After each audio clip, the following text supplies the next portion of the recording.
중국 경제가 정말 어렵긴 어려운가 봅니다. 최근 중국 국가통계국이 발표한 자료에서도 부동산 침체가 뚜렷이 드러났고요.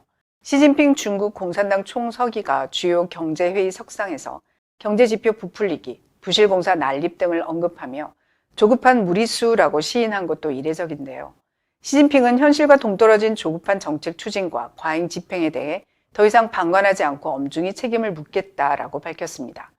먼저 중국 부동산 관련 소식부터 전해드립니다. 중국 부동산 시장의 침체가 연말에도 멈추지 않고 있다는 최신 지표가 나왔습니다. 중국 국가통계국이 1월 19일 발표한 자료에 따르면 지난해 12월 중국 70개 주요 도시의 신규 주택과 기존 주택 가격은 모두 하락하며 부동산 시장의 압박이 여전히 지속되고 있는 것으로 나타났습니다. 로이터 통신이 국가통계국 자료를 토대로 분석한 바에 따르면 신규 주택 가격은 전년 대비 2.7% 하락해 최근 5개월 중 가장 큰 낙폭을 기록했고 기존 주택 가격 역시 하락 속도가 더욱 빨라졌는데요. 전월 대비로도 신규 주택 가격은 0.4% 떨어지며 11월과 동일한 감소폭을 이어갔습니다. 도시별로 보면 하락 흐름은 더욱 분명합니다. 일선 도시 신규 주택 가격은 전년 대비 1.7% 하락해 전달보다 낙폭이 0.5%포인트 확대됐고 2선과 3선 도시 역시 각각 2.5%, 3.7% 하락했습니다. 여기서 잠깐 1선 도시는 베이징, 상하이 등 중국 경제의 심장이고 2, 3선 도시는 그 주변부를 가리킵니다. 기존 주택시장 역시 비슷한 흐름을 보였습니다. 기존 주택 가격은 1선 도시에서 전년 대비 7%, 2선과 3선 도시에선 각각 6% 하락했고 1선 도시 가운데 베이징은 8.5%, 상하이는 6.1%, 광저우는 7.8%, 선전은 5.4% 각각 떨어졌습니다. 기존 주택 가격은 실수요를 보다 직접적으로 반영하는 지표로 평가되는데요. 이 같은 낙폭은 중국 부동산 시장의 수요 부진이 얼마나 심각한지를 보여주는 신호로 해석됩니다.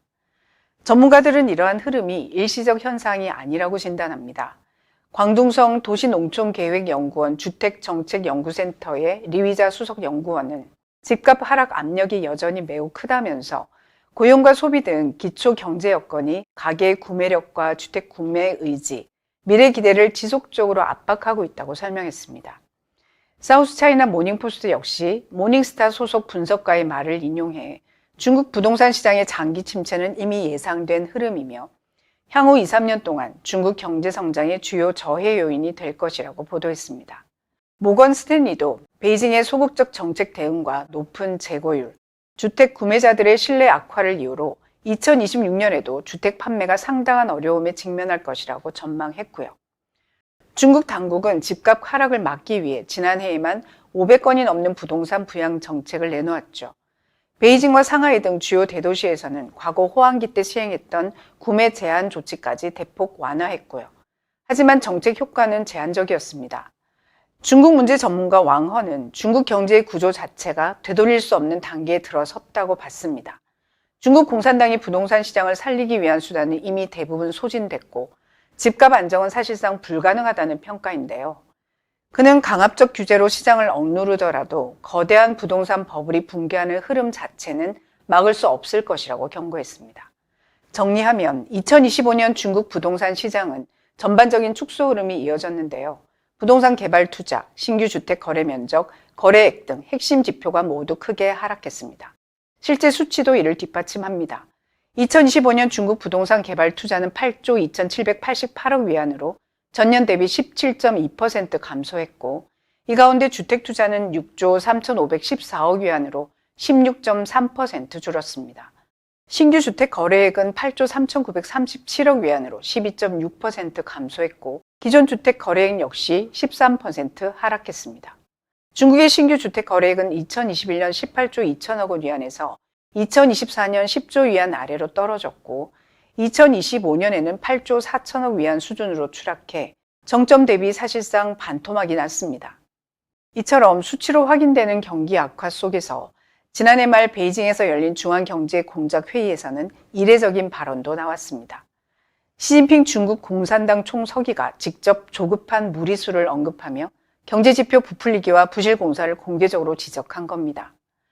인민일보에 따르면 시 총서기는 관료사회의 보여주기식 사업과 치적쌓기식 정책이 새로운 변종 형태로 나타나고 있다며 과도한 개발구 조성, 무분별한 박람회와 포럼 개최, 통계 수치 부풀리기, 허위 착공 등을 강하게 질타했습니다.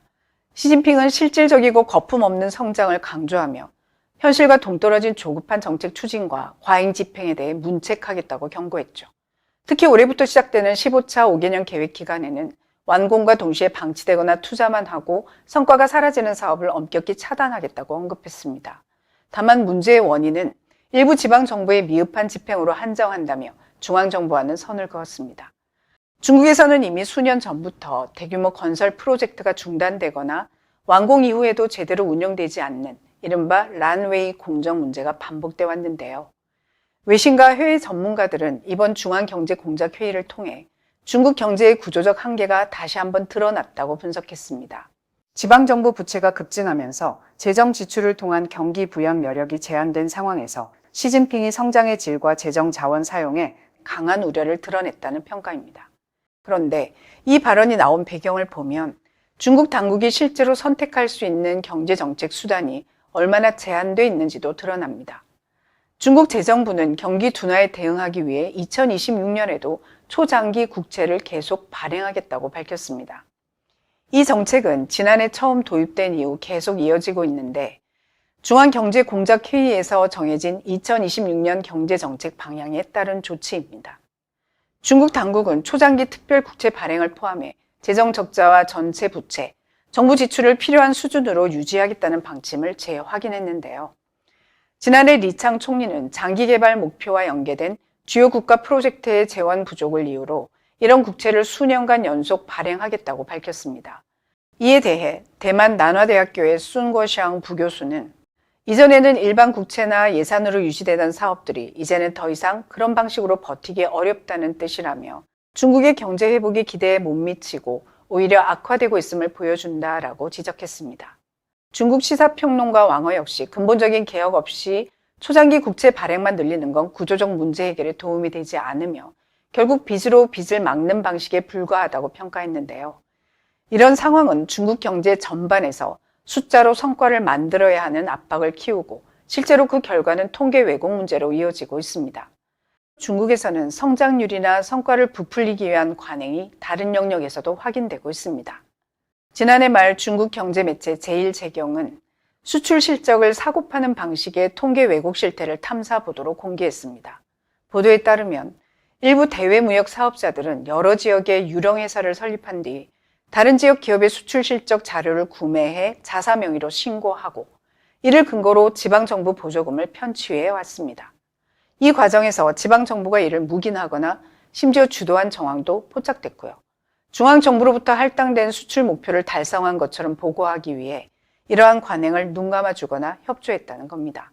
실제로 한 내륙 지역에서는 유령 회사를 통해 수출 실적을 허위 신고해 약 1억 위안의 보조금을 받아낸 사건이 적발됐고 남서부 지역에서도 100개 이상의 유령 회사를 동원해 약 2억 위안 규모의 보조금을 편취한 사례가 재판에 넘겨졌고요.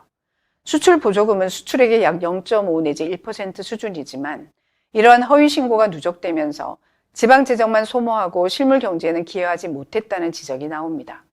제일제경은 수출 총량은 변하지 않은 채 지역 간 숫자만 재배분되는 제로섬 게임이 벌어졌다고 평가했습니다.